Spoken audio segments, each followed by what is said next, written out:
মোৰ যোৰহাট লোকসভা নিৰ্বাচনত মোৰ নিৰ্বাচনৰ প্ৰায় একমাহ আগত এইবোৰ চব কথা এনেধৰণৰ কথা এইবোৰ চব নহয় নতুন নতুন কথা লাগেতো নিৰ্বাচনত সেই সময়ত বেলেগ বেলেগ ধৰণৰ কথাবোৰ ওলাইছে যে বিদেশৰ ছোৱালী কিয় বিয়া কৰিলে অসমৰ ছোৱালী নাপালে নেকি খুৰাৰ লগত কিবা ভাল আছে নে কিবা বেয়া আছে নে এনেকুৱা বহুত কথাখিনি চব অপপ্ৰচাৰ কিন্তু নিৰ্বাচন সময়ত স্বাভাৱিক সেই নিৰ্বাচনৰ একমাহ আগতে প্ৰকাশ হ'ল আৰু তাৰ ফলটো যোৰহাটৰ ৰাইজে দিলে এইবাৰ দেখিছোঁ বিজেপি দলৰ ভিতৰত নতুন ভয় নিৰ্বাচন অহা বিধানসভা নিৰ্বাচন এক বছৰ পিছত আছে এতিয়াৰ পৰাই অপপ্ৰচাৰ আৰম্ভ কৰিলে এইবাৰ বেছি তেওঁলোকে শংকিত হৈছে নেকি যিহেতু ৰাইজৰ তেওঁলোকৰ প্ৰতি মোহভংগ হৈছে তেওঁলোকে গম পাইছে যাৰ ফলত পঞ্চায়ত নিৰ্বাচন পাতিবলৈ তেওঁলোকে সাহস কৰা নাই এটা পিছত এটা তেওঁলোকে কাৰণ দেখাই আছে আৰু মই ভাবোঁ বিশেষকৈ মুখ্যমন্ত্ৰী মহোদয় যেতিয়াৰ পৰা বিজেপি দলৰ নতুন সভাপতি দিলীপ শইকীয়া ডাঙৰীয়া সভাপতিত্ব ল'লে তেতিয়াৰ পৰা আৰু তেওঁলোকে শংকিত হৈ গৈছে গম পাইছে যে তেওঁ পৰিয়ালৰ কিছু ডেফামেশ্যন কেছ এইবোৰ চব বাতৰি দিল্লীত কাণত পৰিছে যিদৰে তেওঁ নিজে বেকডোৰ যোগেদি মুখ্যমন্ত্ৰী হ'ল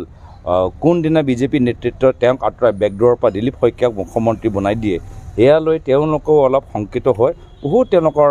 কাম কাজবোৰ খোজ কাবাজবোৰ আমি চাই আমি অনুমান পাইছোঁ যে আপুনি নিজে কি আপোনাৰ যিহেতু পত্নী অভিযোগ আহিছে ISR লগত ইছলামাবাদত কাম কৰে আপোনাৰ পোনপটীয়াভাৱে আমি জানিব বিচাৰিছোঁ না মই সেইটোৱে কৈছোঁ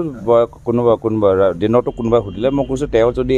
ISI এজেণ্ট সলমান খানৰ চিনেমা এটা আছে টাইগাৰ জিন্দায়ে ময়ো মানে এজেণ্ট তেতিয়া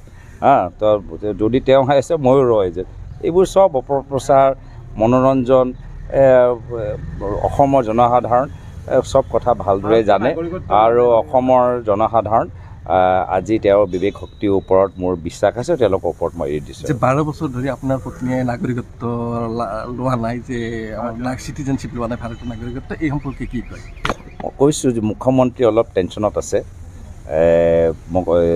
যাৰ ফলত তেওঁৰ মানে পৰিয়ালৰ কিছু ডেফামেশ্যন কেছবোৰ এতিয়া কলিয়াবৰ তিনিআলিৰ সন্মুখতো হাইৱে কেছবোৰ এইবোৰ চব মানে দিল্লীত কাণত পৰি আছে সেই দিল্লী মানে নিজৰ বিজেপি দলৰ নেতৃত্বক ভাল পোৱাবলৈ কাৰণে এই কিছুমান ধৰণৰ মন্তব্য প্ৰকাশ কৰি আছোঁ মোৰ ফালৰ পৰা তেওঁৰ প্ৰতি শুভেচ্ছা থাকিল দিল্লী বিধানসভা নিৰ্বাচন আপোনাৰ অসচনীয় পৰা যায়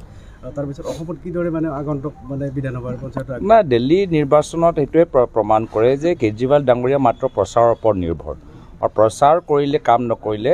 ৰাইজে আশীৰ্বাদ নিদিয়ে মই ভাবোঁ দিল্লীত কেজৰিৱাল ডাঙৰীয়াৰ যিখিনি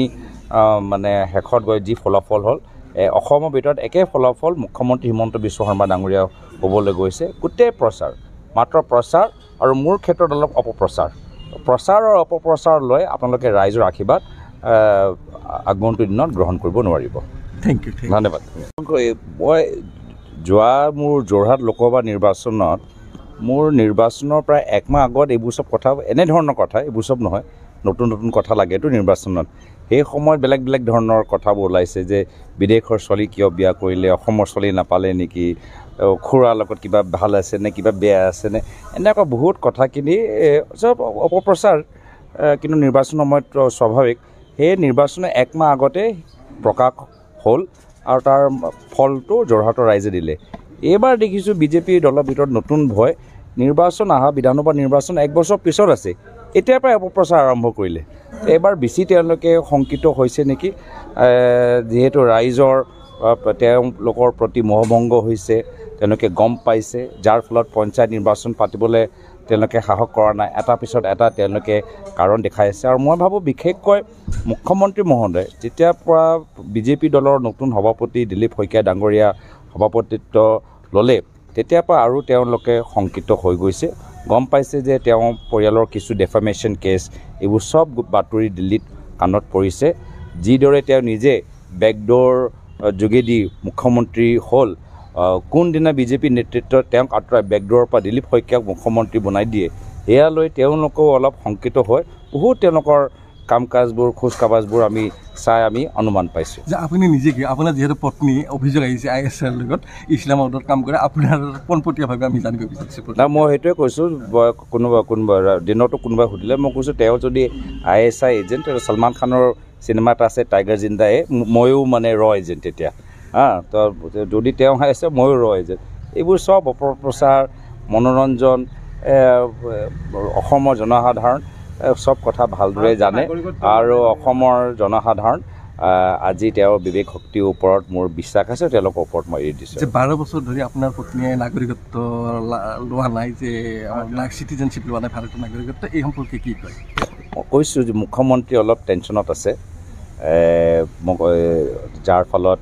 তেওঁৰ মানে পৰিয়ালৰ কিছু ডেফামেশ্যন কেছবোৰ, এতিয়া কলিয়াবৰ তিনিআলিৰ সন্মুখতো হাইৱে কেছবোৰ, এইবোৰ চব মানে দিল্লীত কাণত পৰি আছে। সেই দিল্লীৰ মানে নিজৰ বিজেপি দলৰ নেতৃত্বক ভাল পোৱাবলৈ কাৰণে এই কিছুমান ধৰণৰ মন্তব্য প্ৰকাশ কৰি আছোঁ। মোৰ ফালৰ পৰা তেওঁৰ প্ৰতি শুভেচ্ছা থাকিল। সদ্যঘোষিত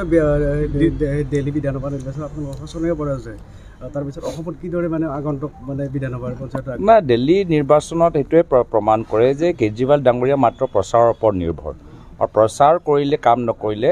ৰাইজে আশীৰ্বাদ নিদিয়ে। মই ভাবোঁ দিল্লীত কেজৰিৱাল ডাঙৰীয়াৰ যিখিনি মানে শেষত গৈ যি ফলাফল হ'ল,